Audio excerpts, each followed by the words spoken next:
Goeiemôre gemeente en ook hartlik welkom aan al ons besoekers vanoggend. Ons is dankbaar dat julle saam met ons ook hier kan wees, die dag kan vier en ons Here kan aanbid. En dan verwelkom ons graag vir Dominee Sarel Silje. Hy sal vir ons die erediens vanoggend lei. So baie dankie vir oom se moeite en oom se bereidwilligheid om ook hier te wees vanoggend en ons te begelei in die erediens.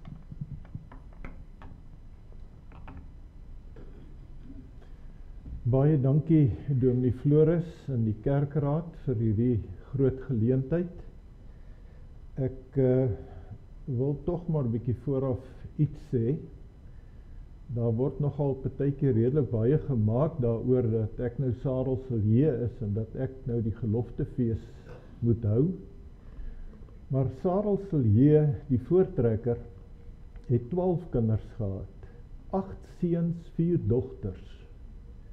U kan u indink dat ons vandag, nadat sekerlik nou al, ek is die 5de geslag, daar sal 'n 6de en 'n 7de geslag, so hierdie familie is baie wyd, en daar's baie Sarel Siljes, ek weet selfs van ander Sarel Siljes wat ook predikante is, so dit is 'n groot voorreg, maar dis nie so erg besonders nie. Dan is dit wel besonders dat ons vandag die gelofte mag herdenk. En ek het tog goed gedink om net een vraag te vra. En dit is, wie van u wat vanoggend hier is daarvan bewus dat u wel 'n direkte afstammeling is van een van die voortrekkers wat op die slag van Bloedrivier betrokke was? Kan u dalk net u hande opsteek? Ek het so gedink, hier is regtig 'n klompie. En ek sal nie verbaas wees as hier 'n klompie is wat nog nie eers bewus is daarvan nie. So ja, ons geskiedenis is vir ons belangrik en dit is wonderlik dat ons hier saam kan wees. Ons gaan vooraf, die erediens vooraf gaan deur te sing uit Psalm 119 vers 29 en vers 33. Die woorde van Psalm 119 vers 29 wat jy nou sekerlik op die bord sien, begin met hierdie woorde: Laat alweer met my vergader wat u naam van harte vrees. Wat u naam van harte vrees. Geliefdes, dis waaroor dit alles gaan vandag. Dis hoekom ons hier is. Ons voorouers het die Here van harte gevrees en mag ons hom ook van harte vrees. En die 2020 vertaling wat ek gebruik in die erediens en wat die kernboodskap is ons moet ontzag betoon aan die Here. So ook die liedere wat ons gaan sing, sal daar hierdie ontzag, hierdie vrees, sal daarin na vore kom. So kom ons sing vooraf, van harte saam, Psalm 119, vers 29 en 33, daarna begin die erediens met ons afhanklikheidsverklaring. Dit word gevolg met die seën wat ons van die Here ontvang, en dan direk na die seën, ek gaan dit nou nie weer afkondig nie, dit is 'n mooi eenheid, sing ons Psalm 130, verse 1, 2 en 3. Daai vers 2 eindig met hierdie mooi woorde: Daarom word u met bewing reg kinderlik gevrees. Psalm 130, 1, 2 en 3, na die groetseën, ons sing nou 119, vers 29 en 33.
ons hulp is in die naam van die Here, wat hemel en aarde gemaak het, en wat trou bly, tot in ewigheid.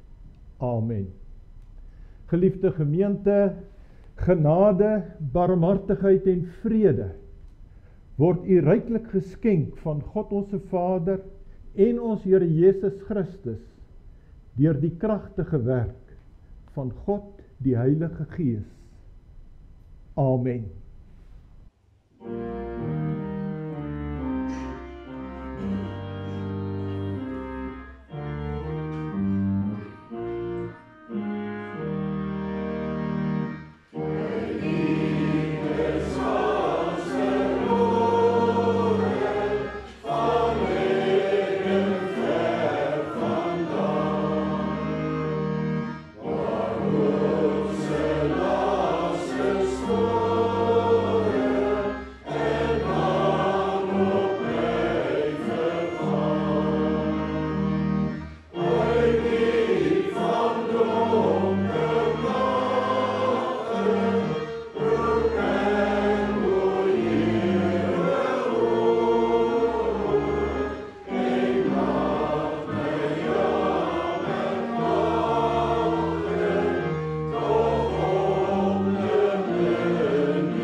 Kom ons bid saam. Almagtige, heilige God en hemelse Vader, U wat troon in die hoogste hemele, U wat alles deur U woord geskep het, U wat alles elke dag onderhou en daaroor regeer, U wat die aarde het as die voetbank van U voete, aan U kom toe al die lof, al die dank, al die eer.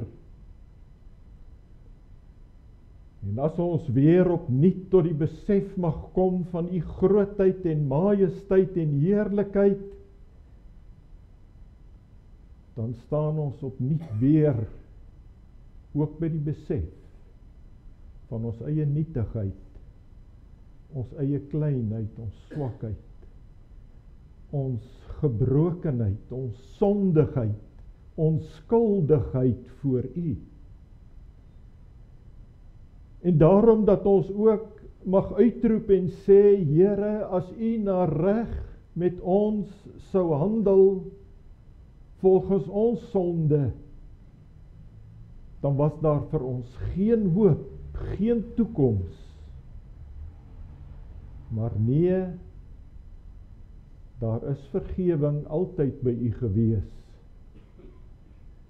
En daarom word U reg kinderlik deur ons gevrees. Ons dank U, Here, dat hierdie ontsag wat U in ons lewens wek, dat dit ons nie van U wegjaag nie, maar dat dit ons juis nader na U toe trek. En ons het dit so nodig, veral ook in die tye waarin ons ook as Afrikaner volk saam met ander volke in hierdie land woon en werk. Here, ons wil bid. Wees ons genadig, want ons is diep bedroef oor alles wat ons beleef en ervaar in ons land. Ja, ons is in sommige opsigte selfs in 'n krisis, maar ons dank U dat U vir ons 'n God is wat barmhartig is en genadig is, wat lankmoedig is, 'n God wat moeite met ons doen.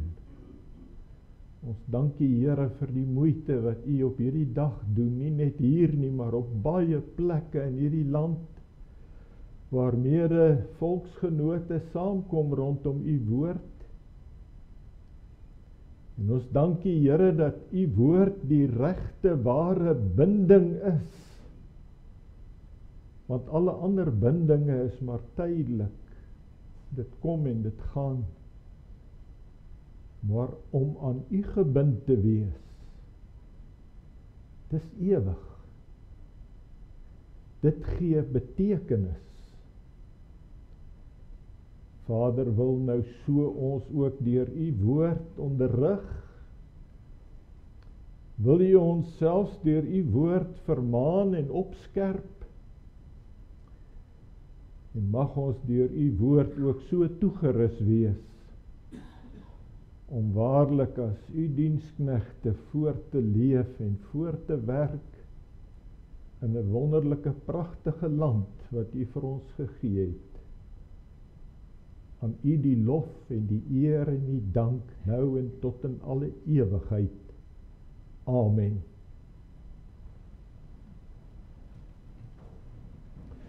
Kom ons sing vervolgens uit Psalm 99, daarvan die eerste, die tweede en die derde vers. Psalm 99, al hierdie psalms is ook psalms wat die voortrekkers voor lief was en gesing het, hoewel hulle dit in Nederlands gesing het ons die voorreg om dit nou in Afrikaans te sing. Psalm 99, verse 1, 2 en 3.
Liewe volksgenote en liewe broers en susters in ons Here, God spreek vandag tot ons uit Prediker 12.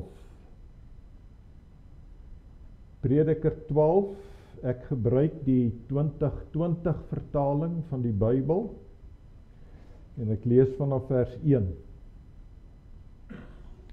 Dink aan jou Skepper in jou jong dae, voordat die dae van teëspoed kom en jare aanbreek waarvan jy sal sê, vir my is daar geen vreugde in nie.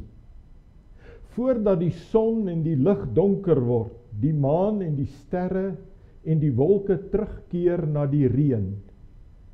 Die dag wanneer die wagte van die huis bewe, die sterk manne krom word, die vroue wat maal ophou werk, omdat hulle te min geword het, die wat deur die vensters kyk, donker word, en die deure na die straat gesluit word, wanneer die geluid van die meel sag word, wanneer sy stem klink soos die klank van 'n voël, maar al die tone van die lied dof is. Wanneer daar selfs vir 'n hoogte gevrees word, en daar verskrikking op die pad is, terwyl die amandelbome bloei, koringkrieke hulle self voortsleep, en kappertjies oopbreek, wanneer die mens op pad is na sy ewige huis, en die rouklaars in die straat rondgaan. Voordat die silwerkoord verwyder word, die goue bak stikkend val, die kruik langs die waterbron gebreek word, die skepwiel stikkend val in die put, die stof na die aarde terugkeer soos dit was, en die lewensasem na God terugkeer wat dit gegee het. Sinloos, volslaa sinloos, sê die prediker. Alles is sinloos.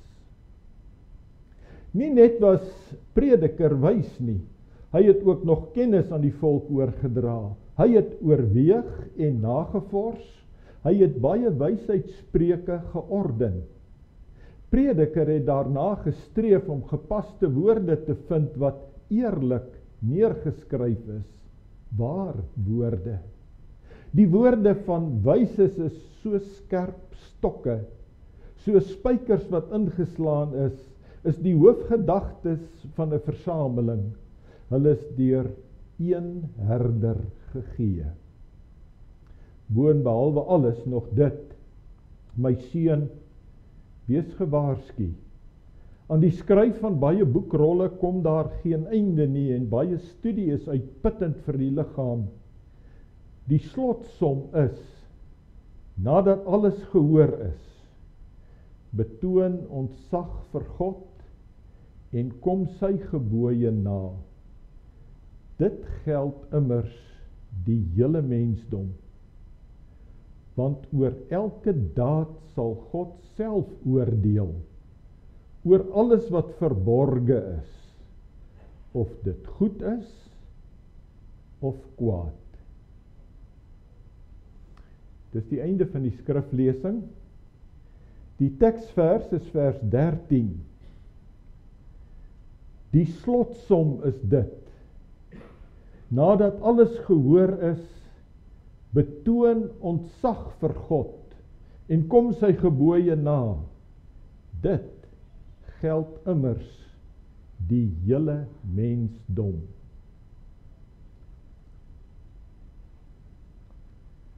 Geliefdes in ons Here Jesus Christus, op 9 Desember 1838, presies 'n week voor die slag plaasgevind het die voortrekkers in hulle grootste lewenskrisis groot ontzag aan die Here betoon.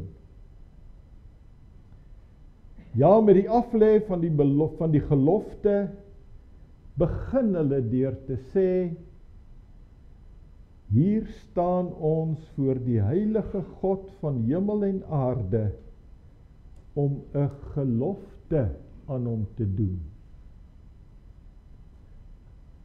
Hulle staan voor hom, nie om met hom een of ander besigheidstransaksie af te handel nie, nie om 'n menslike ooreenkoms met die God van hemel en aarde te maak nie, om 'n gelofte aan hom te doen. 'n Gelofte wat gebore is uit nood, maar 'n gelofte wat uitvloei uit 'n lewenswyse met God. Ja, hulle het erns gemaak met God. En ons beleef vandag ook krisistye, en dit is nie eens nodig vir my om iets daarvan vir u uit te spel nie. U weet dit baie goed. Maar hierdie krisisse in 'n lewe bring ook vrae na vore, vrae na sin, na betekenis, vrae soos, wat is die doel van my lewe? Waarvoor lewe ek nog? Is daar nog enige dryfveer vir my, vir dit wat voor lê? Ernstige vrae, veral as jy in 'n land is, waar daar volgens baie se ontledings en kommentare nie 'n rooskleurige toekoms is nie. Maar miskien bevind jy jou nie op hierdie oomblik in 'n krisis nie. Hier mag dalk enkelinge of dalk baie wees, wat hulle nie in hierdie krisisse beleef nie, en wat nie worstel met die vrae wat ek genoem het nie. Maar dan is dit tog ook vir jou belangrik, liewe broeder en suster, om weer herinner te word aan dit wat die slotsom is van 'n sinvolle lewe.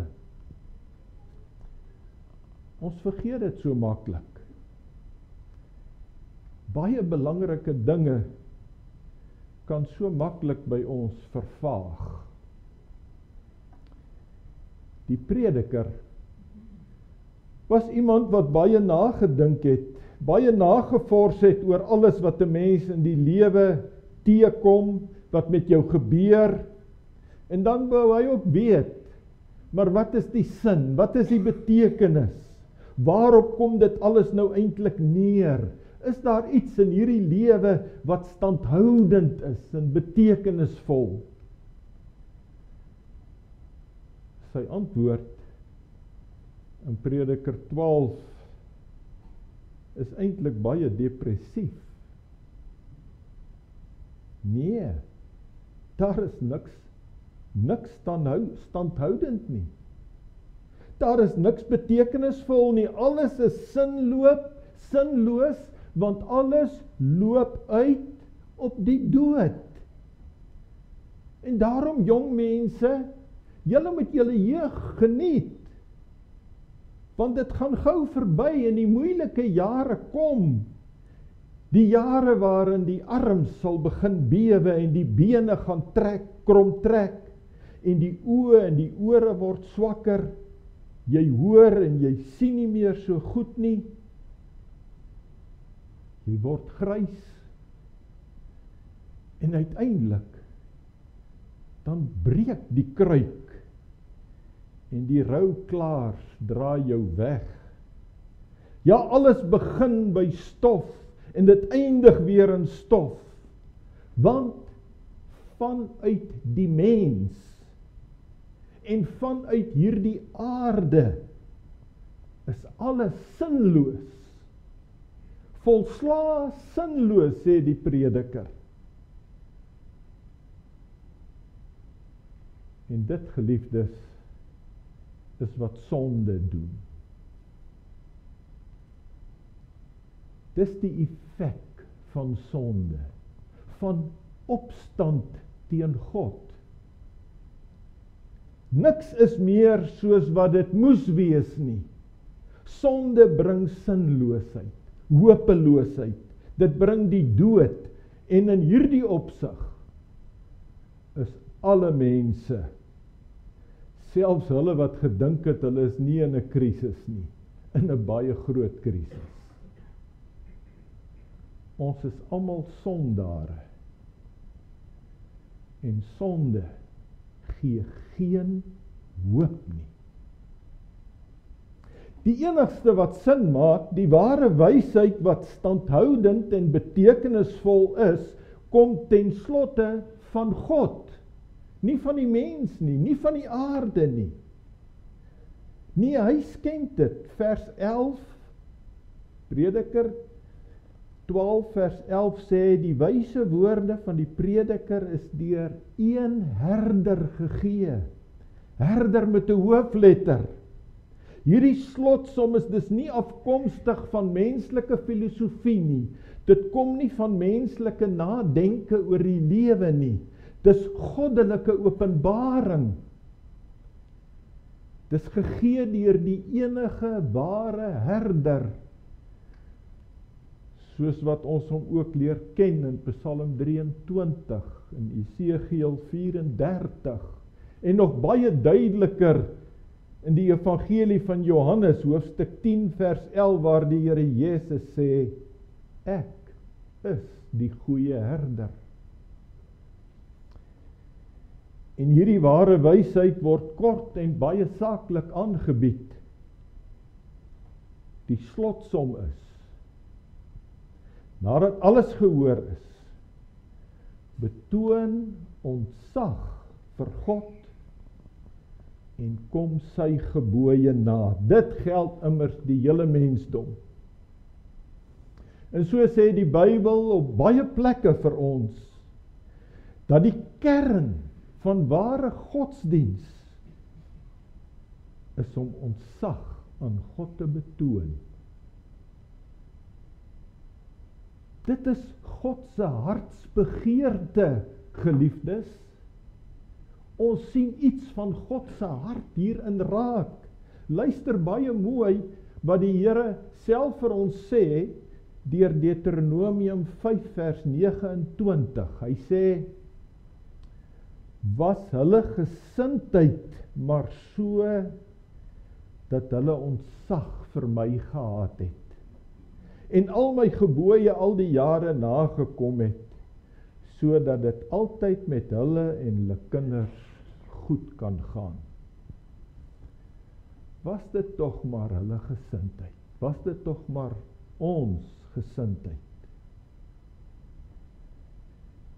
En wanneer jy besef wat God se hartsbegeerte is, dan sal enige ware kind van God se hartsbegeerte ook wees om te weet wat hierdie gesag aan God behels.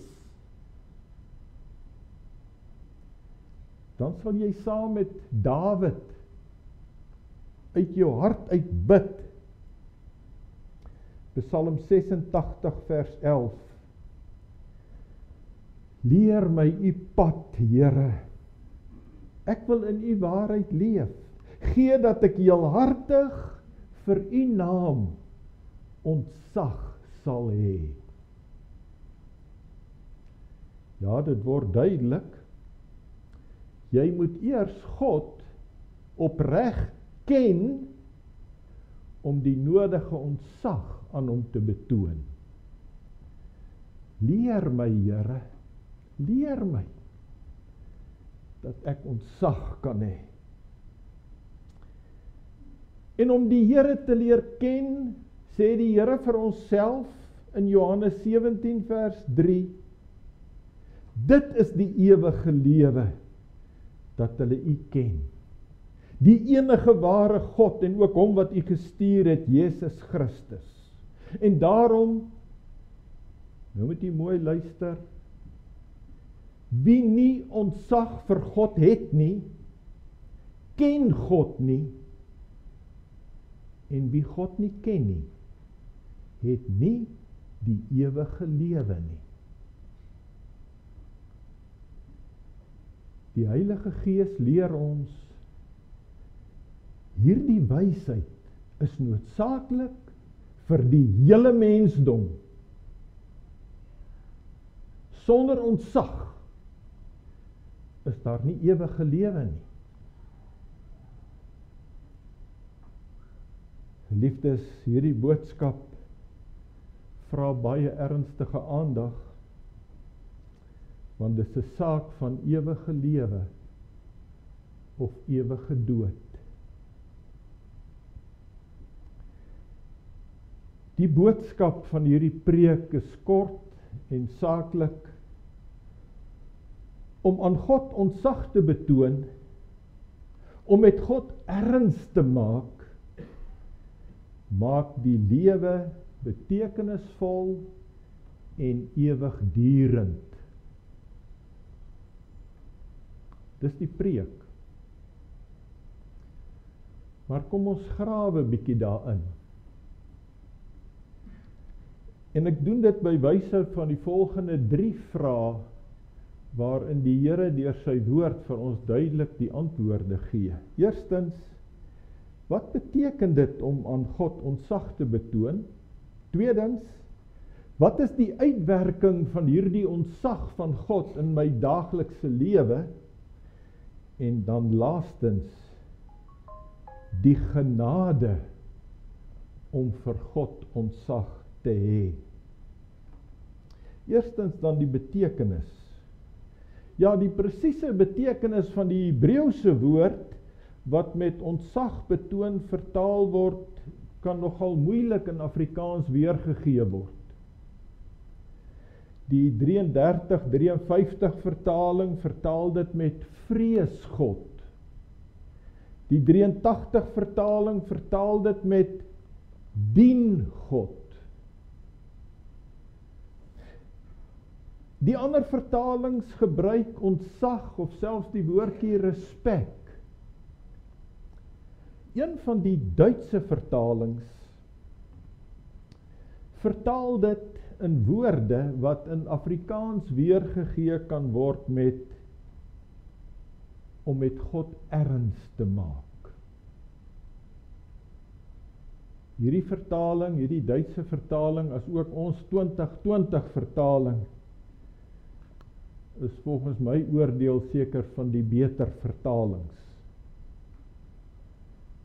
Om met God erns te maak. Dit maak die lewe sinvol. Wat wel baie duidelik is dat die uitdrukking ontsag vir God bedoel nie dat ons vir God bang moet wees nie.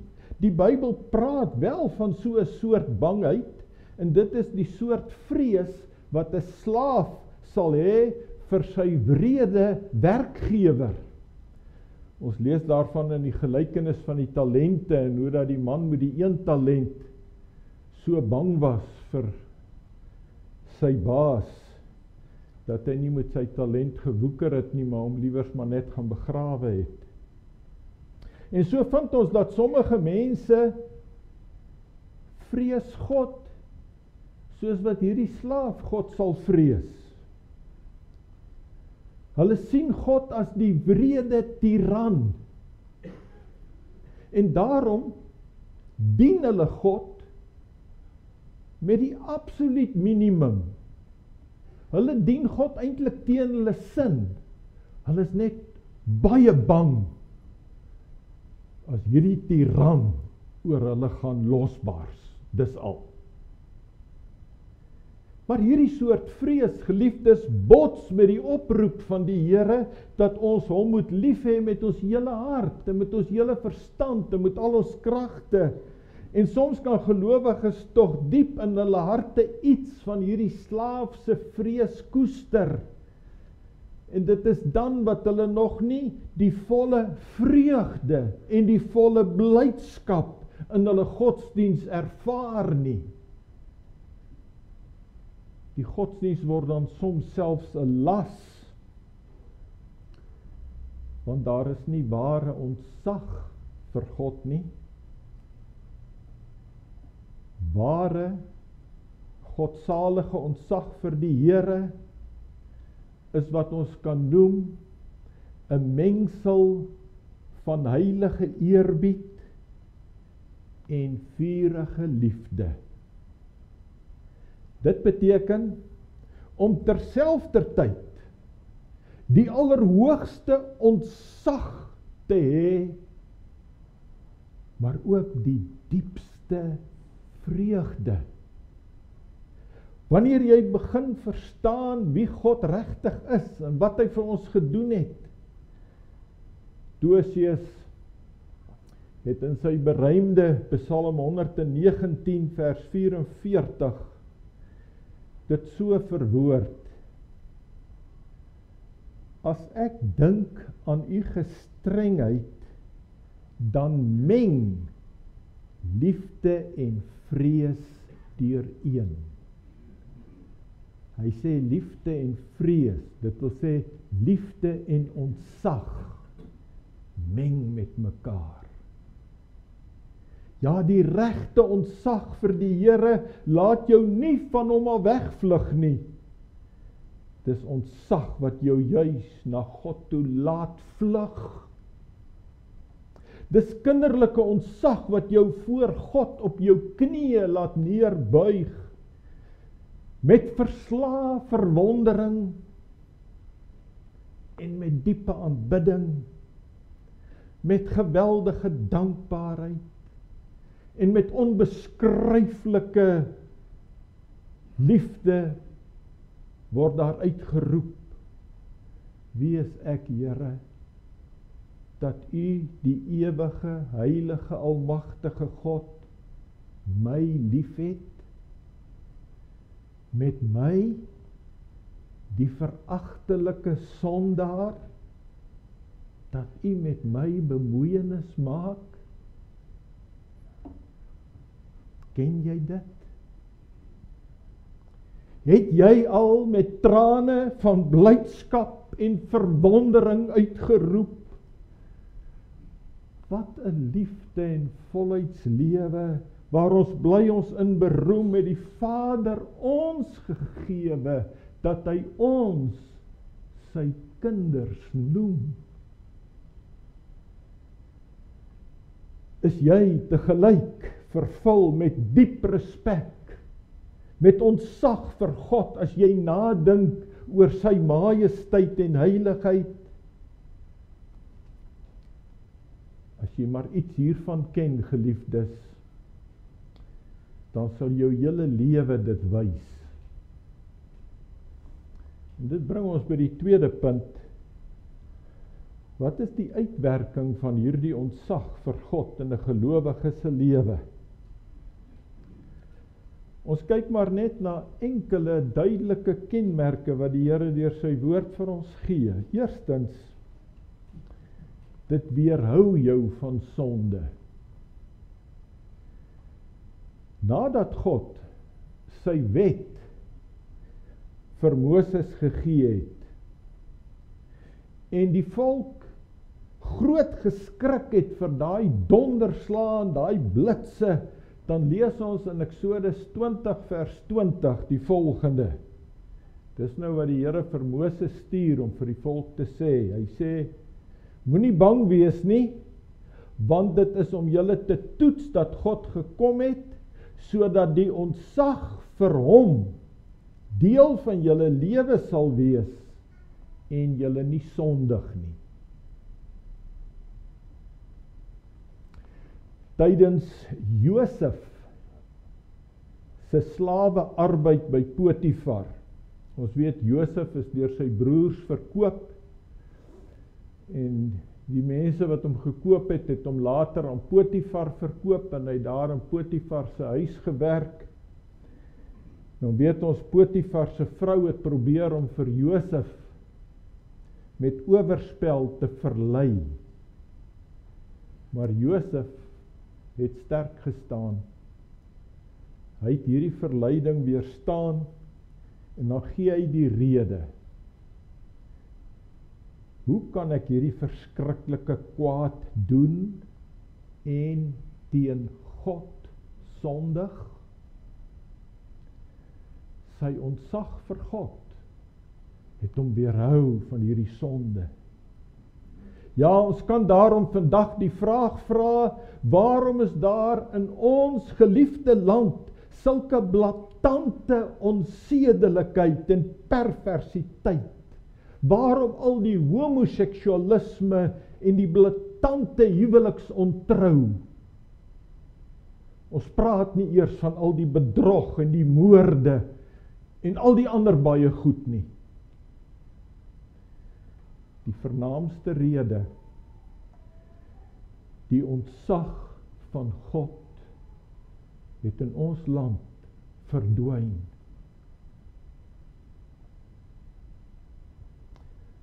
Volgens die Bybel is ontsag vir God die belangrikste fundament vir moraliteit. Liewe ouers, liewe grootouers, as jy graag wil sien dat jou kinders en jou kleinkinders 'n skoon en 'n mooi lewe moet lei, leer hulle van kleins af om ontsag vir die Here te hê. En mag hulle in jou eie lewe sien, wat is dit om ontsag vir die Here te hê?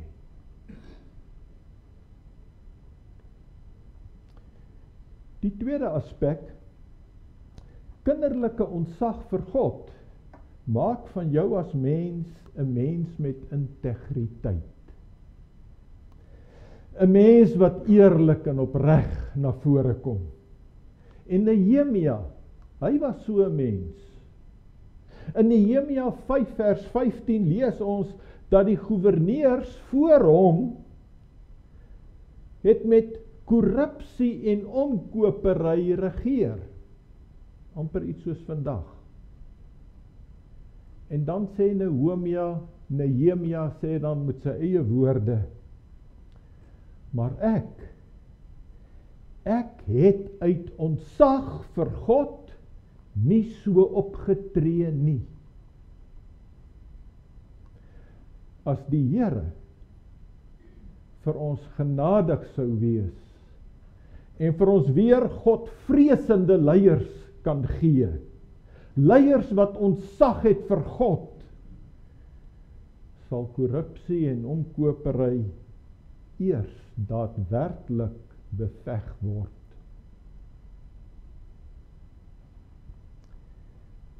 Derdens, kinderlike ontsag vir God maak dat jy sy opdragte uitvoer. Toe Noag die opdrag kry om 'n ark te bou, en daar's geen teken van reën of water nie, dan bou hy die ark op droë grond. Al is dit so dat sy tydsgenote hom selfs gespot het. En in Hebreërs 11 vers 7 lees ons dat hy hierdie ark gereed gemaak het, omdat hy in eerbied met ontsag gehoorsaam was. Abraham se kinderlike ontsag vir die Here het homself gehoorsaam gemaak om sy eie kind, sy enigste seun, te gaan offer. En as alles gereed is, dat Abraham selfs die mes lig om sy seun te offer, dan sê die Here vir hom, moenie jou hand na die seun uitsteek nie, en moenie enige iets aan hom doen nie, want nou weet ek dat jy vir God ontsag het. Jy het nie jou seun, jou enigste, van my teruggehou nie.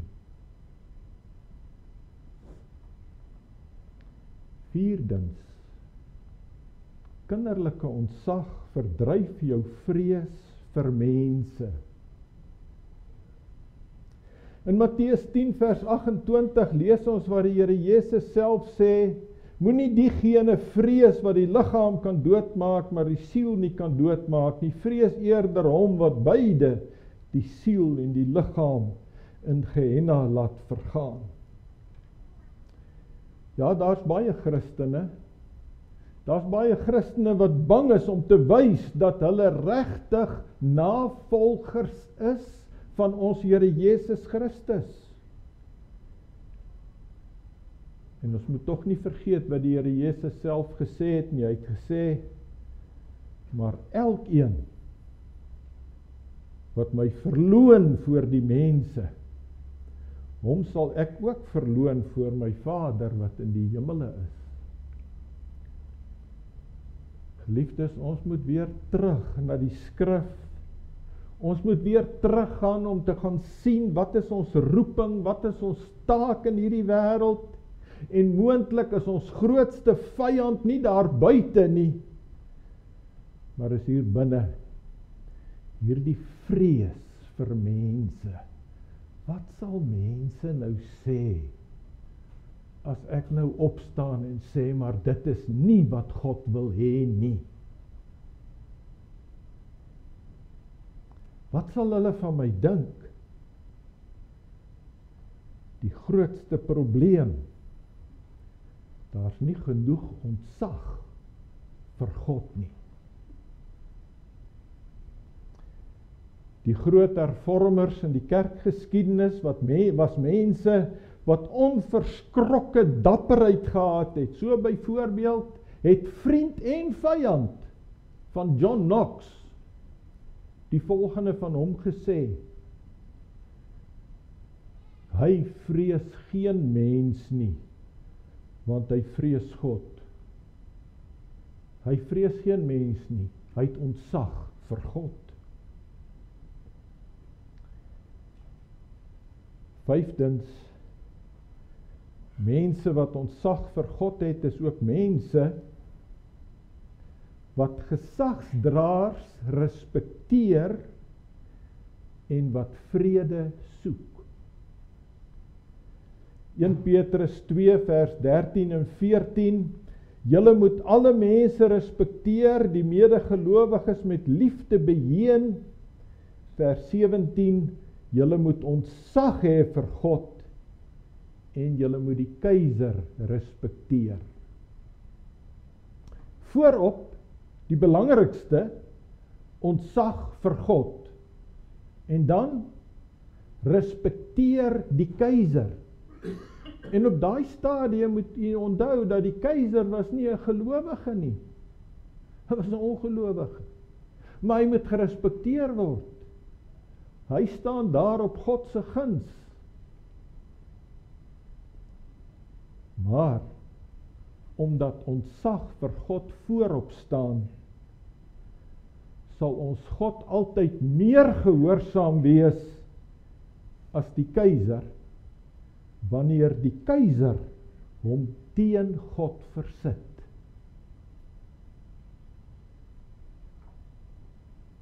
Laastens, dit is wat betref die effek, nie laastens van die preek nie. Laastens wat die effek van hierdie ontzag beteken vir ons daaglikse lewe, is dit dwing my om die evangelie te verkondig aan hulle wat God nog nie ken nie. Geliefdes, dit staan glashelder in 2 Korintiërs 5 vers 11. Luister.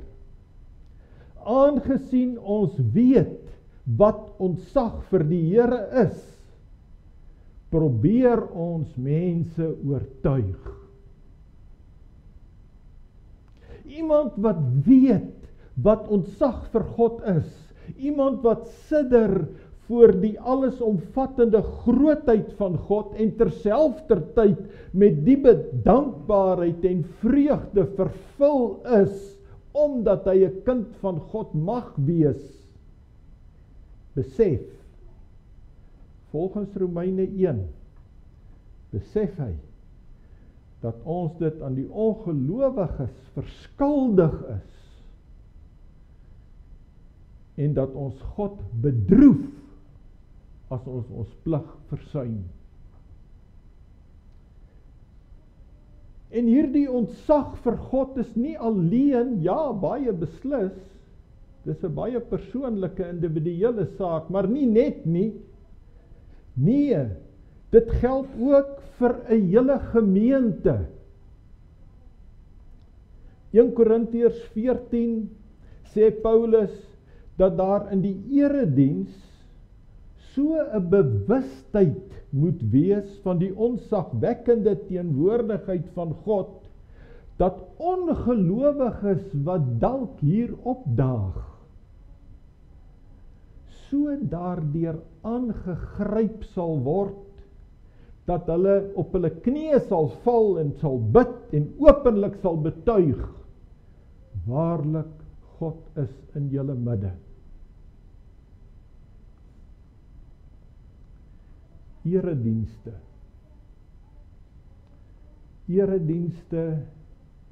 gelowiges by mekaar, wys tog vir die wêreld julle ontzag vir God. Dat ook ongelowiges mag sien, God is hier.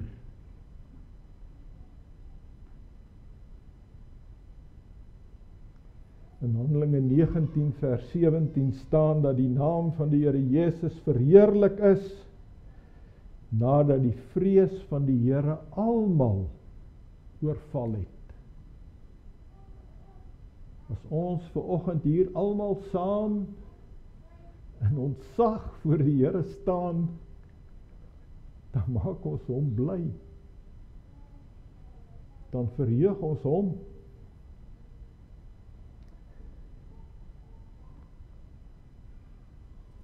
Daar kan baie redes gegee word, geliefdes, hoekom ons in Suid-Afrika tans baie krisisse beleef. Ja, baie mense emigreer, daar's baie minder geboortes. Ons volk kwyn weg vanweë ekonomiese en politieke redes. Maar een van die grootste redes is dat daar nie meer ontzag is vir God nie. En dit bring my by die laaste punt van die preek. Dis sekerlik die belangrikste punt. Hoe kom 'n mens by daai punt dat jy waarlik ontzag het vir God? Hoe kan ek by daai punt uitkom? Geliefdes, ontzag vir God is iets wat 'n mens nie kan produseer nie. Ontzag vir God druis teen ons sondige natuur in. In plaas van ontzag vir God, sal ek as sondige mens eerder in opstand kom teen God. Ek sal teen hom rebelleer, hom verontagsaam. Selfs Job, die godvreesende man, het in sy geweldige worstelinge, hoewel hy nooit God gevloek het, of die rug op God gedraai het nie, het hy dit tog gewaag om sy soewereine besluite te bevraagteken, en het hy met die waarom vra na die Here toe gegaan. En hoeveel van ons vanoggend het nie al met baie ligte krisisies na die Here toe gegaan en gesê, Here, waarom? Waarom ek?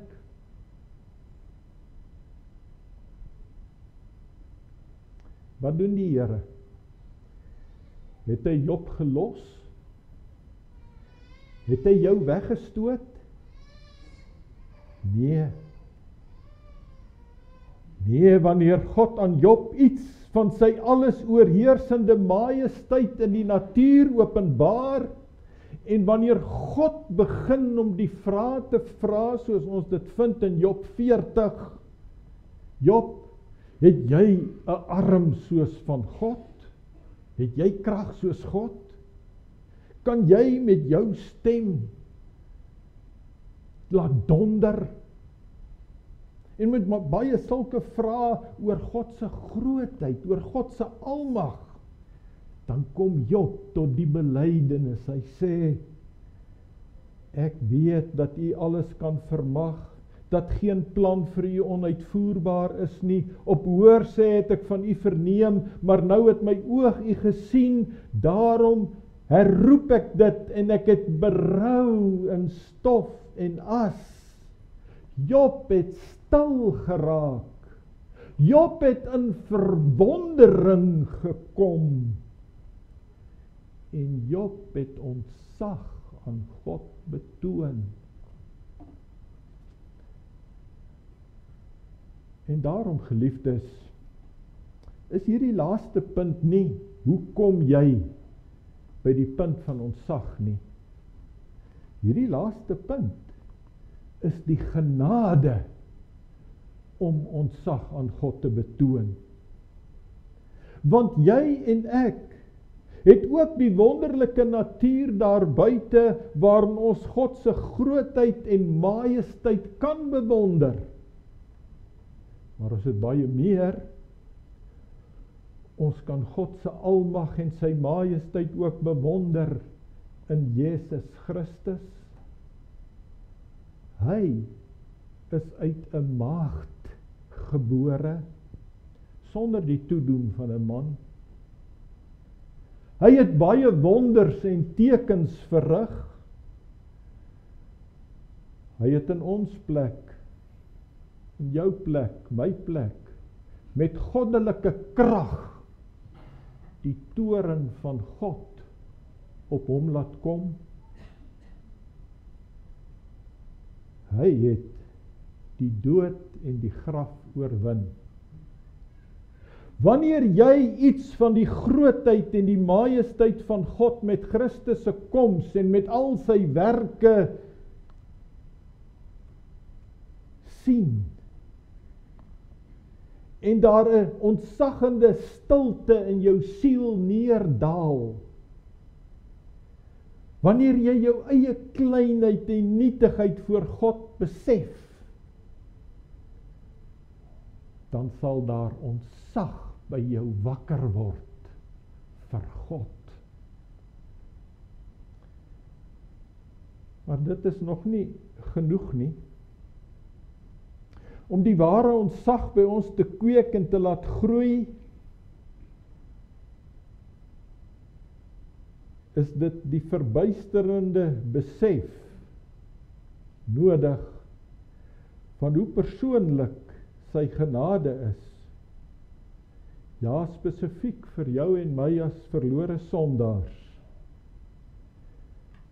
Psalm 130 vers 4, maar by u is daar vergifnis, sodat u ontzag afdwing.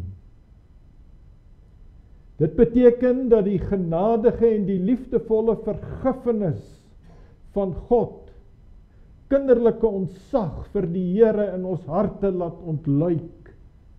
Die besef dat die groote almagtige God wat my in sy heiligheid my oor my sonde behoort te verdoem en reguit hel toestuur, dat hy my deur Jesus Christus volkome vergewe, my as sy kind aanneem. Dit dwing my. Ek kan dit nie weerstaan nie. Dat ware, opregte, kinderlike ontzag vir God my lewe sal beheers. Die Heilige Gees skep ware ontzag vir God in ons harte. Hy doen dit deur die evangelie van soewereine genade, en waar die Here Jesus reg verkondig word, daar laat die almagtige God jou in sy hart inkyk. 'n Hart wat soveel liefde het vir hierdie wêreld, dat hy sy enige seun, wat hy innig lief het, gestuur het, om sondaars te red, soos jy, soos ek.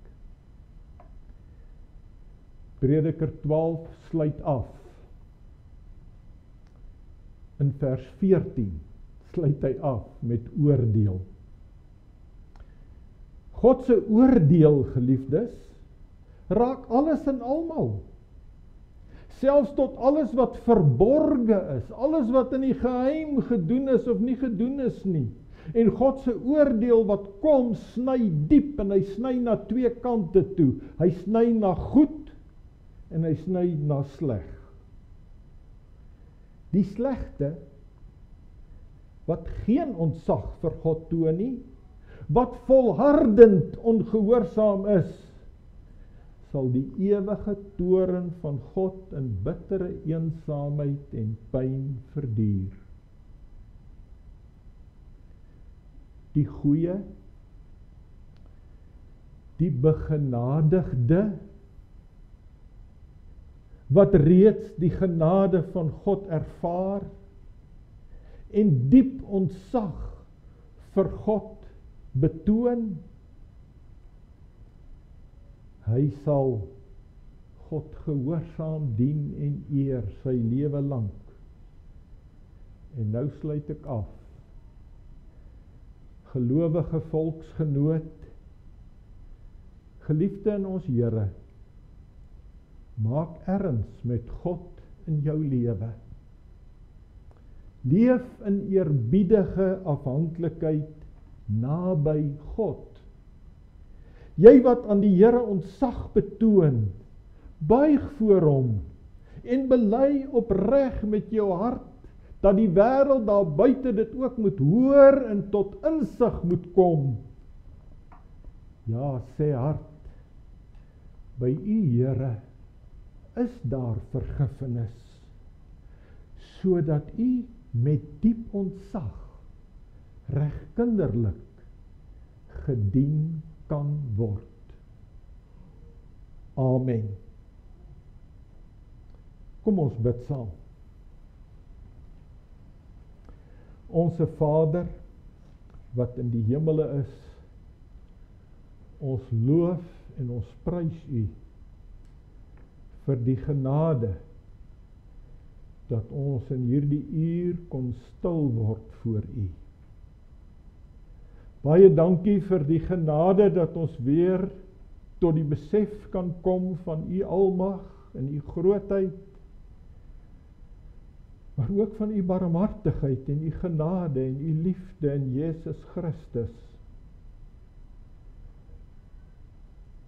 En wil gee dat ons juis daardeur gedryf sal word, om ook in hierdie tye wat vir ons voorlê, in ontzag voor U te leef. En gee ons die krag en die wysheid om ons roeping en taak in hierdie land uit te voer, soos wat U dit van ons verwag. En Here, ons is min, ons is klein, ons is nietig, ons is niks werd. Wil U ook vir ons, en veral vir ons kinders en kleinkinders, ook uitkoms bied, dat hulle mag woon in 'n land, waar hulle in vryheid U kan dien. Nie net U kan dien, elke Sondag in 'n kerk nie, maar U kan dien elke dag van hulle lewe met die gawes wat U gee, dat hulle die geleentheid en die vryheid daartoe mag hê, en mag U naam groot word, om Jesus Christus ontwil. Amen.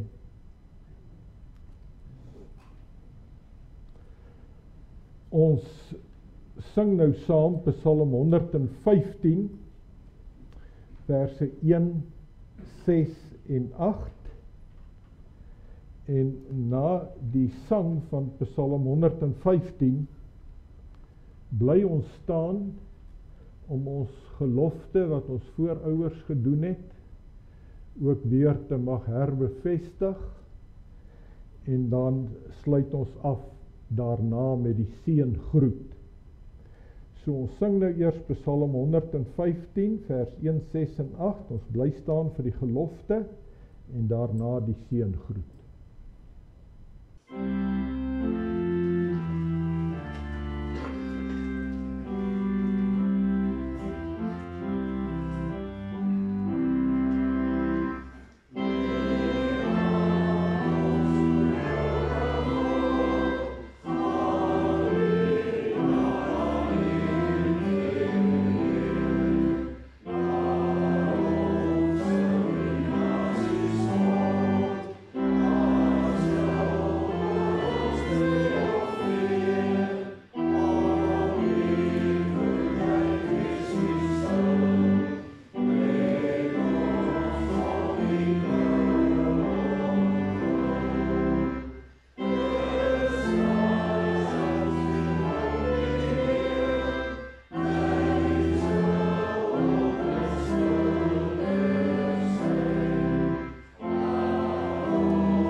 Hier staan ons voor die heilige God van hemel en aarde om 'n gelofte aan hom te doen, dat as hy ons sal beskerm en ons vyande in ons hand sal gee, ons die dag en datum elke jaar as 'n dankdag soos 'n Sabbat sal deurbring, en dat ons 'n huis tot sy eer sal oprig waar dit hom behaag, en dat ons ook aan ons kinders sal sê, dat hulle met ons daarin moet deel tot nagedagtenis ook vir die opkomende geslagte, want die eer van sy naam sal verheerlik word deur die roem en die eer van oorwinning aan hom te gee.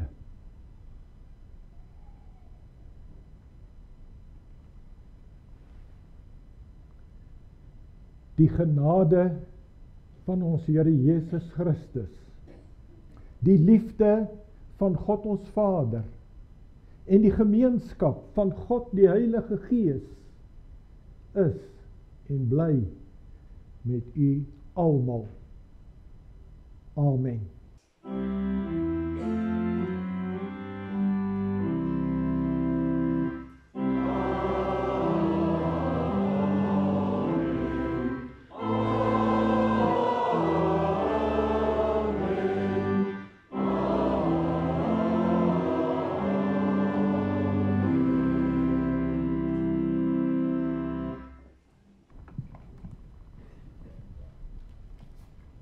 Ons wil baie dankie sê aan Dominee Sarel vir die pragtige preek en ook die wyse waarop hy ons diens en aanbidding gelei het. So baie dankie Dominee Sarel.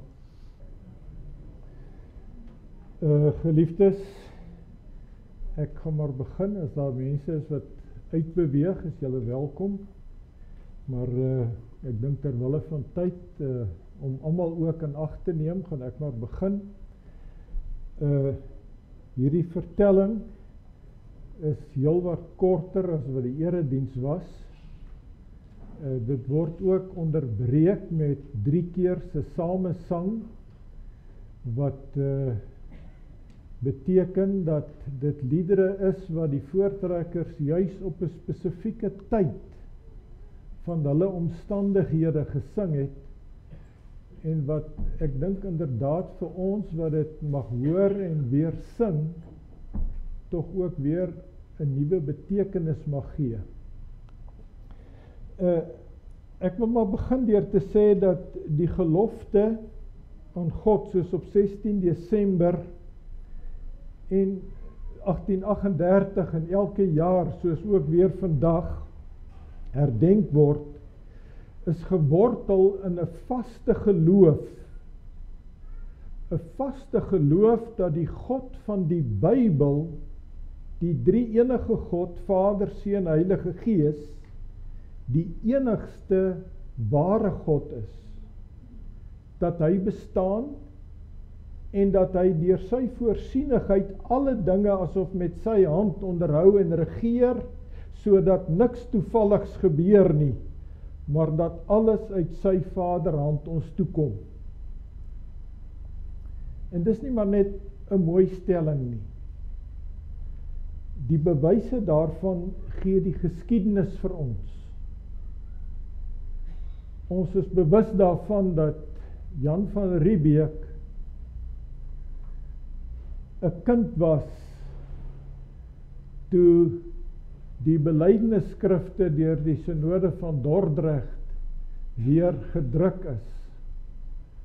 En Jan van Riebeeck en sy bemanning moes hier so hoërskoolkinders gewees het in ons terme, en hulle sou gekatkiseer geword het in daardie kosbare geloofswaarhede wat die Synode van Dordrecht weer na vore gebring het, wat geanker was in die formuliere van eenheid, Katekismus en NGB Dordtse leerreëls. Wat is die bewyse? 2 jaar nadat Van Riebeeck hier aan die Kaap gekom het, 6 April 1654, het van Riebeek die nedersetters voorgegaan met die volgende gelofte. Dit was die eerste gelofte. Dis vandag 2 jaar gelede dat ons deur die heilige leiding van God met die skepe Dromedaris, Reiger en Goede Hoop veilig op hierdie plek aangekom het, om hierdie fort en die kolonie na die bevel van hulle wat oor ons regeer te bou en te vestig. Ons het opgemerk dat God die Here tot vandag toe met baie seëninge al die dinge wat ons wou doen laat slaag het. Toe het ons besluit en ook die eerste keer daarmee begin om hierdie dag, 6 April, tot Gods eer met danksegging te vier en dit vir altyd as 'n blywende dankdag en dag van gebed in te stel, sodat die weldade van die Here aan ons bewys nooit deur ons nakomelinge vergeet mag word nie, maar altyd tot Gods eer in herinnering gehou mag word. Ja, dis 'n vraag, miskien vir 'n ander dag. Hoekom loop 6 April by ons maar ongesiens verby? In hierdie gelofte hoor u die heilige ontzag en die onwankelbare vertroue op God. En so het ons voorouers die Kaapkolonie bewoon, en dit was nie lank nie of die Here het in hierdie vinnig groeiende plantjie 'n baie belangrike sytak laat inent. En dit was die koms van die Franse Hugenote 1687-88. Hulle het martelaars bloed in hulle are gehad. Hulle het geweet wat dit is om terwille van jou protestantse geloof in 'n doodstryd gewikkeld te wees.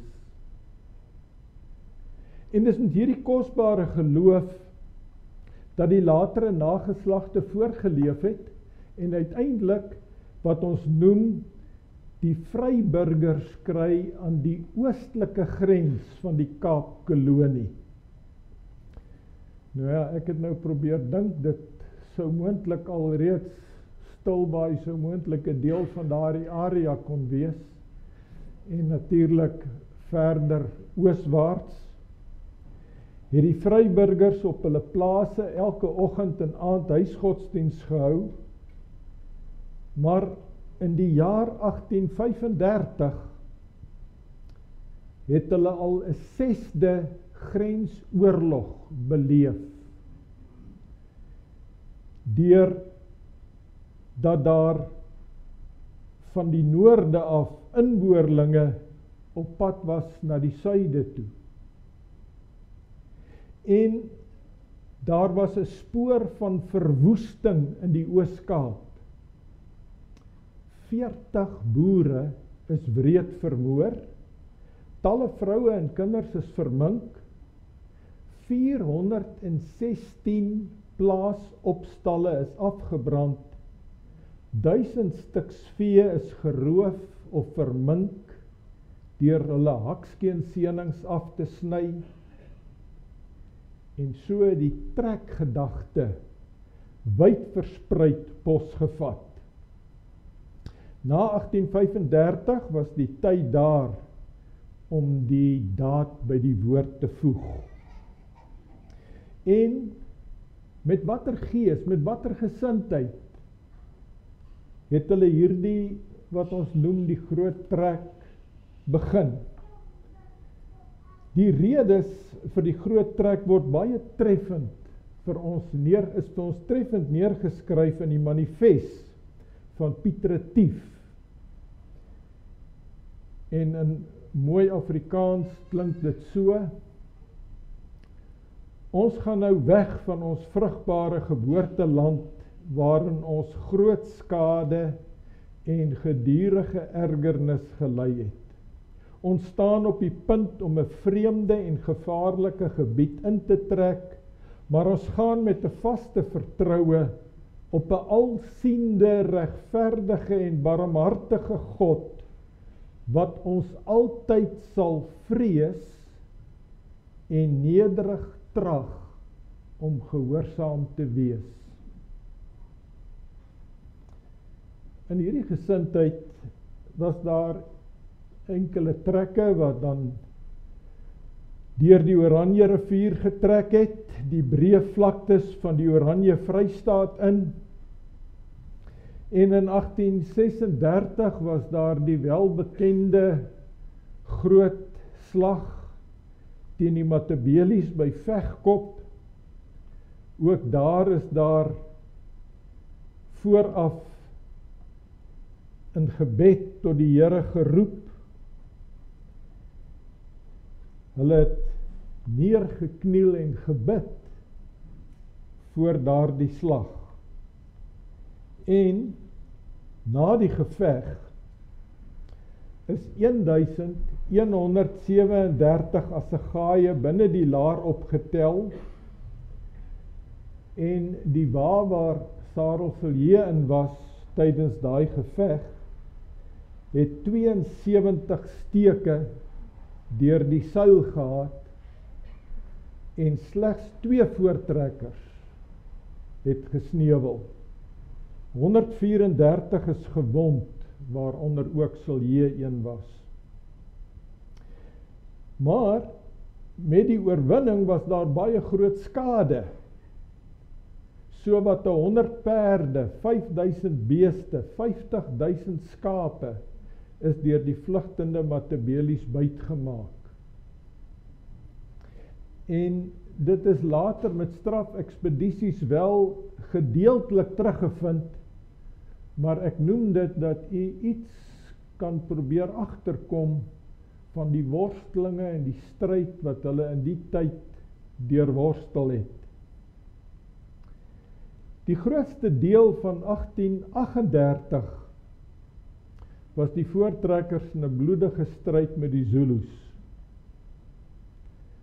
Maar miskien moet ek tog ook net kortliks meld dat 1837 na 1838 toe was nie 'n goeie tyd vir die voortrekkers nie.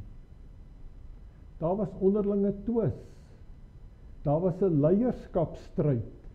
Daar was 'n stryd van Potgieter na die noorde en Retief na Natal. En dinge was nie gemaklik nie, dit was moeilik. Dit is eintlik hartseer. Maar uiteindelik kom hulle daartoe dat hulle oor die Drakensberge gaan en dat Retief sy eerste onderhandeling het met Dingaan. En dat hy by Dingaan versoek vir 'n stuk grond tussen die Tugela rivier en die Mzimvubu rivier. En as deel van hierdie transaksie sê Dingaan, hy sal instem daarvoor, mits hy het 'n voorwaarde. En dit is dat die vee wat Sekonyela by Dingaan sou gesteel het, dat Retief dit eers moet gaan haal en dit vir hom terugbring. Hy sê, dan kan ons verder praat. Naby die teenswoordige Vicksburg het Retief sonder 'n enkele skoot die vee gevind en hy dit teruggevat. Op 25 Januarie 1838 vertrek Piet Retief met 72 manne, waarvan 4 nog seuns was, om die vee aan Dingaan te gee en die groot transaksie af te handel. Maar voor dit het die voortrekkers, soos ek genoem het, in moedeloosheid selfs geworstel. En dan is daar maar elke keer opnuut gegryp na God se woord, en veral ook soos hulle dit kon saam sing in Psalm 42. Kom ons sing Psalm 42 vers 1 en 7 en laat dit vir ons ook daardie betekenis hê dat ons na God smag in tye wanneer ons self wil moedeloos word. Psalm 42, 1 en 7.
Piet Retief het die beeste gekry waarvoor Dingaan gevra het. En op 25 Januarie 1838 vertrek Retief met 72 manne, waarvan 4 nog seuns was, om die vee aan Dingaan terug te gee, om die grondtransaksie af te handel. Nadat hulle die traktaat van grondafstand op 4 Februarie onderteken het Retief op aandrang van Dingaan nog 2 dae langer oorgebly. Op 6 Februarie, die dag dat hulle sou vertrek, word Retief en sy manne eers ontwapen. Toe is 'n laaste uitvoering van Zulu dansers voor hulle gelewer.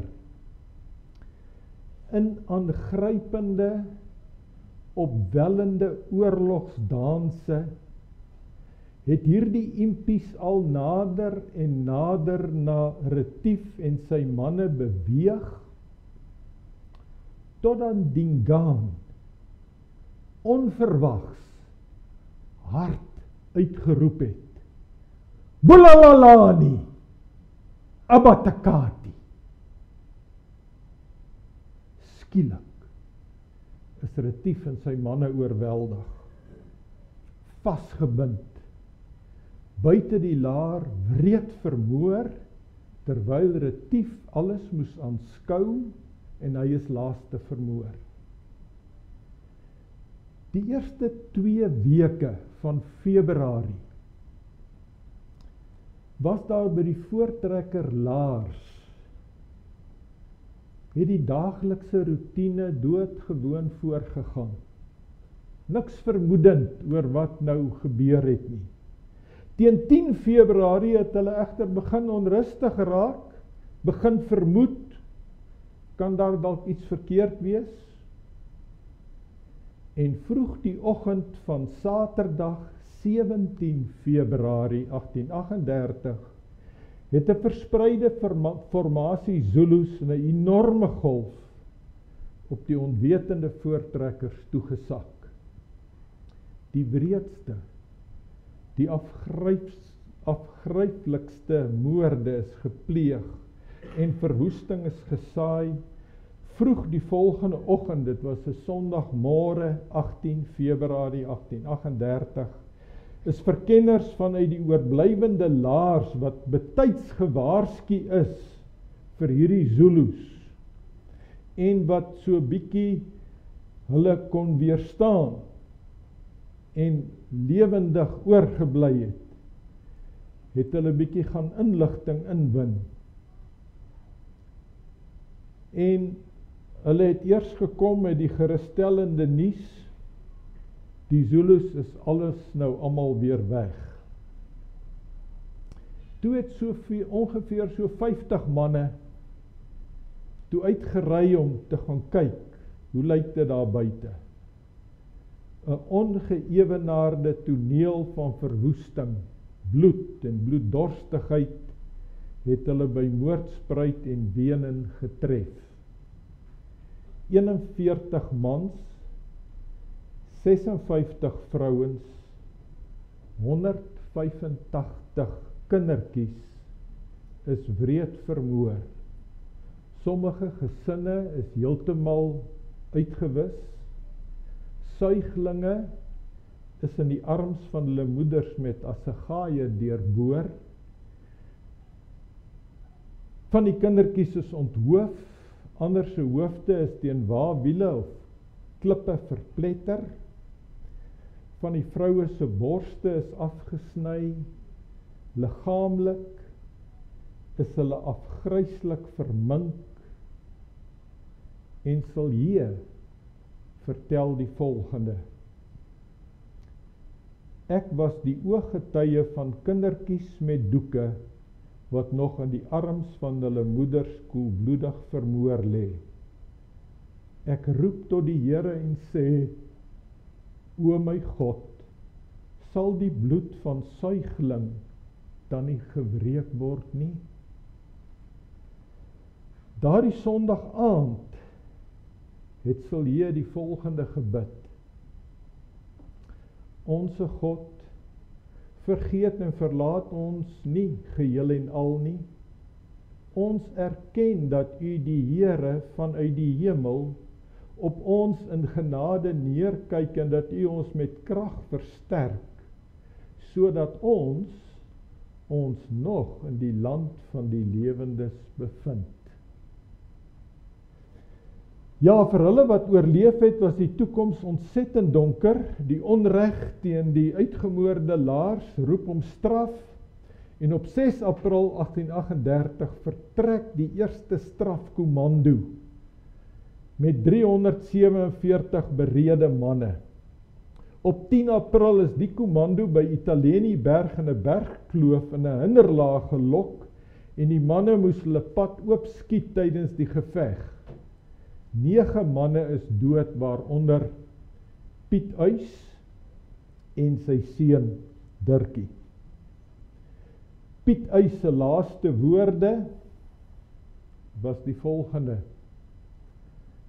Hou God voor oë, veg vir julle land en kyk na my vrou en kinders.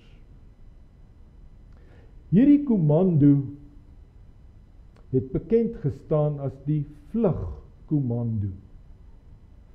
Hulle kon met hulle baie goeie wapens, soos wat sommige kritici van die slag van Bloedrivier sê, kon hulle met hulle uiters goeie wapens nie die oorhand kry oor die Zulus nie. Hulle moes vlug. Gemoedere was op 'n laagtepunt. Selfs 'n derde leier, Gerrit Marits, het in September hulle ontval na 'n siekbed. Dit was uiters moeilike tye. Maar dis ook tog belangrik om te moet weet wie het opgestaan en gesê, maar ons moet voortgaan. Nie die manne nie, die vroue. Die vroue wat reeds groot smart en lyding deurstaan het het met vurige ywer geëis dat daar in die geloof voorgegaan moet word en dat die onreg van Dingaan gestraf moet word, want het hulle gesê, God sal beskik. En geliefdes, God se beskikking was wonderdadig. En ek gaan nou my verdere verhaal probeer om vir julle net aan te wys op 8 van hierdie wonderlike beskikkings van die Here. Ek dink is nodig dat 'n mens dit moet raak sien. Die eerste wonderbeskikking. Die trekkers is moedeloos, hulle is leierloos, maar die vroue eis, ons moet aangaan. Dan wend hulle tot Andries Pretorius. Hy was 'n bekwame verkenner in die binneland. Hy was nog nie op die trek nie. Hy het onderneem om later met sy gesin by die voortrekkers aan te sluit, maar nou word hy voortydig genader om dringend te kom help. En op 22 November 38 arriveer die 39-jarige Andries Pretorius by die voortrekkers in Natal. Dit was die eerste wonderbeskikking van God. Die regte man op die moeilikste tyd. Hy arriveer 22 November, maar op 26 November word hy al as kommandant-generaal aangewys. Hy het onmiddellik begin om die moedelose voortrekkers moed in te praat. Hy het dissipline opgeknap. Hy het die strafkommando afgerig met daai bekende strategie van 'n waalaar met mobiele perde-eenhede. In die dae was gebed net so deel van die trekkers se oorlogsvoorbereiding as wat dit was om koels te giet en om beskuit te bak. Teen 28 November, dis net 'n week nadat hy daar aangekom het, was Pretorius tevrede en het hy met die kommando van ongeveer 464 mans, 64 waans teen Dingaan opgetrek. Elke aand is daar gereeld vanweer die groot getal manne in 3 groepe saam huisgodsdiens gehou, aandgodsdiens. Sondag het die kommando as geheel vergader en dan is daar gepaste psalms gesing en is daar voorgegaan met prediking en gebed. Op Woensdag 5 Desember by Danskraal is die saak van die gelofte die eerste keer met die kommandolede opgeneem. En op daai 5de was daar 2 manne wat nie heeltemal tevrede was nie, omdat hulle bang was, hulle sal dit nie in hulle geslagte kan nakom nie, bietjie gehuiwer. Maar op Sondag 9 Desember, na die oggenderediens, by die Wasbankrivier, is die gelofte die eerste keer afgelê. Dr. Dani Langer, wat nou betrokke is ook by die Voortrekker Monument, het hierdie omstandighede rondom hierdie gelofte baie treffend beskrywe. Hy sê, die verhaal van gelofte dag begin nie in oorwinning nie, maar in broosheid. Dit het ontstaan toe mense hulle eie weerloosheid eerlik voor God bely het. Vir die voortrekkers was die gelofte nie 'n triomfantelike gebed nie, dit was 'n eenvoudige belydenis van afhanklikheid, nederige verootmoediging in 'n tyd van gevaar, onsekerheid en onmag. Psalm 38 was na die aflê van die gelofte vir die voortrekkers geweldig groot van waarde. Daar word beweer dat hierdie psalm byna daagliks in hulle godsdienstoefeninge gefigureer het. Mens kan byna die gevolgtrekking maak dat van die aflê van die gelofte op 9 Desember tot met die geveg op 16 Desember was Psalm 38 die gebed wat gedurig in sang na die Here opgegaan het. Kom ons sing Psalm 38 vers 1, 8 en 17.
Soos gemeld, die gelofte is die eerste keer afgelê op 9 Desember. Hierdie is die tweede wonderbeskikking van die Here. Want die voortrekkers wat op 9 Desember die gelofte afgelê het, het nie geweet oor 'n week, die volgende Sondag, is dit die slag nie. God het geweet. En God gee vir hulle hierdie 7 dae om hulle te kan verdiep in hierdie gelofte en om hulle geestelik ook reg voor te berei vir die slag wat oor 'n week gaan plaasvind. Geen mens het 'n hand hierin nie. God het beskik. Dis net 'n week. Net 'n week, net genoeg tyd. Hierdie week het so verloop. Maandag 10 Desember is die kommando die Wasbankrivier deur en het net suid van die huidige Dundee oornag. Daardie aand word die gelofte weer tydens die aandgodsdiens bevestig en dit sou elke dag gebeur. Dinsdag 11 Desember, net na die aandgodsdiens en die bevestiging van die gelofte, begin 'n sagte misreën uitsak. Woensdag 12 Desember was dit die hele dag nat en reënerig en die voortrekkers het gou besef hoe weerloos hulle met nat kruit voor die Zulus gaan wees. Die lees van die gelofte daardie aand moes sekerlik gepaard gegaan het met 'n diepe versigtiging dat dit net mag ophou reën. Teen laat oggend donderdag 13 Desember trek die lig oop. Die son breek deur. Dit bied groot verligting. Maar terselfdertyd sien hulle nou 'n skouspel van rooksyne. Die hele Zululand word opgeroep tot die stryd. Vrydag, 14 Desember, grootliks 'n herhaling van die 13de, rooksyne, maar nou is daar ook 'n Zulu beweging, maar dit is so asof hulle wil naderkom en weer terugtrek en so die boere in 'n hindernis wil inlei. Die dag word 'n harde oefening van dissipline. Niks onbesonne mag gedoen of nagelaat word nie. Die diere kry kos en water, die ammunisie word nagegaan, die kruit moet droog gehou word, terwyl dit ook enige tyd beskikbaar moet wees. Die gelofte word weer herhaal. Saterdag, 15 Desember, hierdie 64 waans van die Buffelsrivier af oor die heuwelrug langs die Gelato kop getrek en na die ooste kant voor hulle het 'n vlakte gelê met die Nkome rivier. Dit is die huidige Bloedrivier. Op die verste horison ooswaarts is die Nguti heuwels omtrent so 2 kilometer ver. In die vroeë middag het kommandant Hans de Lange, ook bekend as Hans Dons, en sy verkenners 'n groot Zulu leer teengekom. En die boodskap is dadelik aan Pretorius oorgedra. Pretorius beveel die waans om weer terug oor die Nkome rivier terug te gaan. Haastig is die geskikte plek om 'n laar te trek vasgestel van waar die aanslag van die Zulus afgeslaan kon word. En jare later het Sarel Silje geskryf, ek moet dit veral meld, hoe dat die Here in sy waaksaamheid oor ons die plek aangewys het, waar die geveg moes plaasvind. Die besondere plek, waar die waalaars opgeslaan is duidelik die derde wonderbeskikking van die Here. Binne 'n halfuur was die laars voltooi, om en by so groot soos 'n moderne rugbystadion, met daar binne 700 trekosse, 500 perde, 470 manskappe. Pretorius skat die Zulu mag op 15.000, sy seun M.W. Pretorius, wat ook in die laar was, sy skatting was 30.000.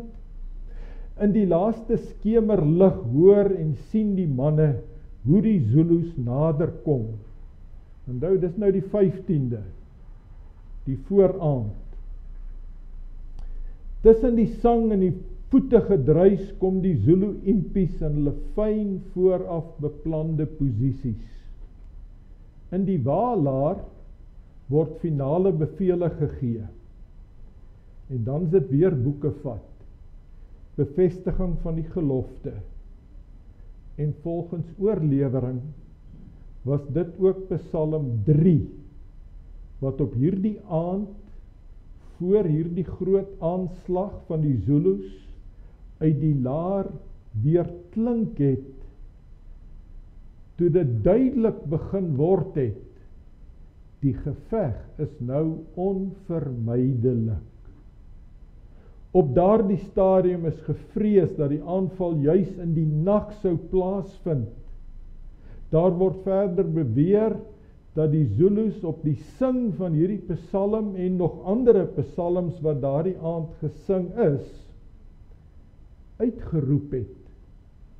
Sing maar, want môre sterf julle. Kom ons sing Psalm 3, vers 1 en 2, met dieselfde stille en vaste vertroue van die voortrekkers op daardie aand. Psalm 3, vers 1 en 2.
Na hierdie godsdienstoefening het elke man sy plek ingeneem vir 'n moontlike aanval deur die nag.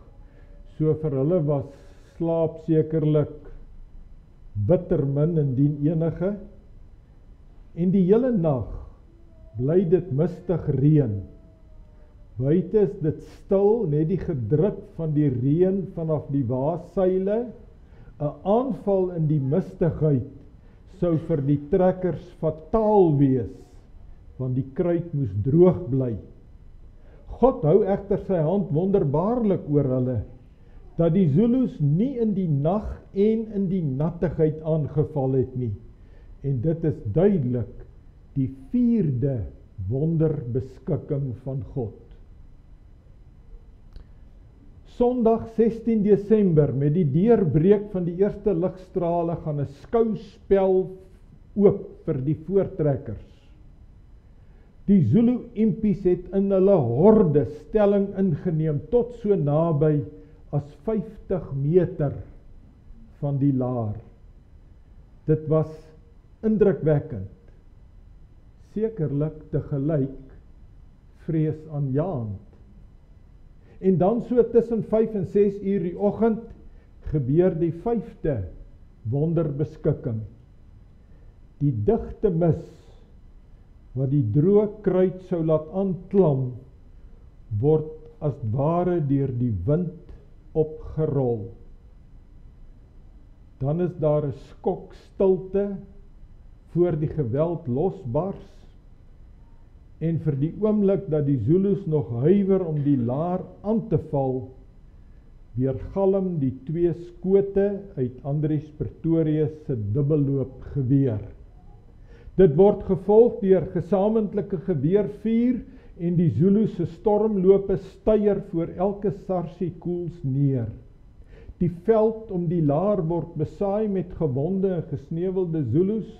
Die Zulu aanval word ontwrig en selfs die rivier lê vol gewonde en dooie Zulus, en so word die Nkomo rivier, kry hy sy nuwe naam, die Bloedrivier. Ongeveer 3000 Zulus sneuwel, terwyl aan die kant van die voortrekkers net 3 manne, waaronder Andries Pretorius, ligte wonde opgedoen het. Die verloop, die uitslag van hierdie geveg, is die 6de wonderbeskikking. Ja, afgesien van geen sterfgevalle by die voortrekkers, het God tydens die donderende geveg ook 'n rustigheid gebring oor 700 trekosse en 500 perde wat in daardie laar 'n chaos sou kon veroorsaak. Het jy al ooit so daaroor gedink?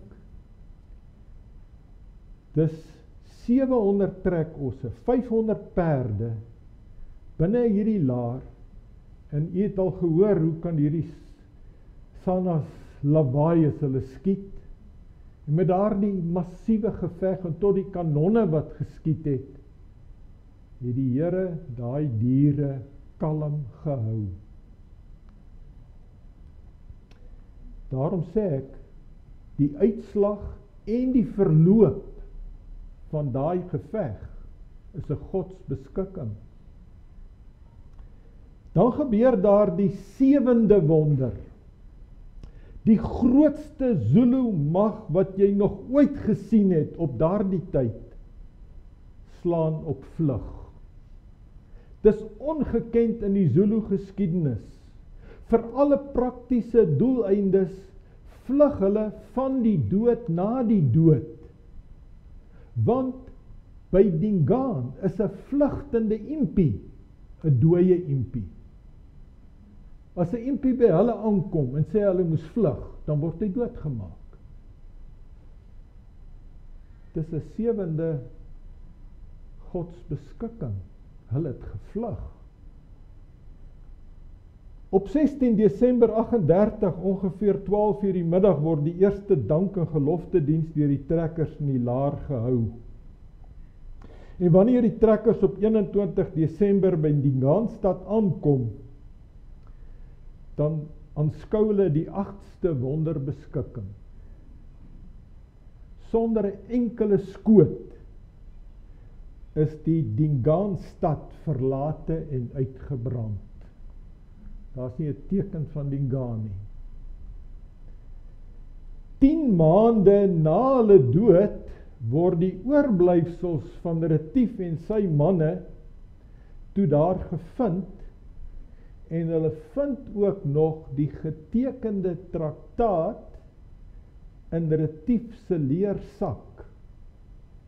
En dan op Kersdag, 25 Desember 1838, word Retief en sy manne in 'n massagraf begrawe, en die trekkers het teruggekeer na hulle laars toe. Alleen in hierdie wonderoorwinning lê die wese van ons gelofte in gebed, voorwaar God regeer, en hy kan in sy soewereine genade ook wonderbaarlik ingryp. Geliefdes, laat ons hierdie gelofte as volk met opregtheid en in ere hou, en ons kinders hierin laat deel, sodat ook die opkomende geslagte dit mag ken en God vir alles eer. Baie dankie.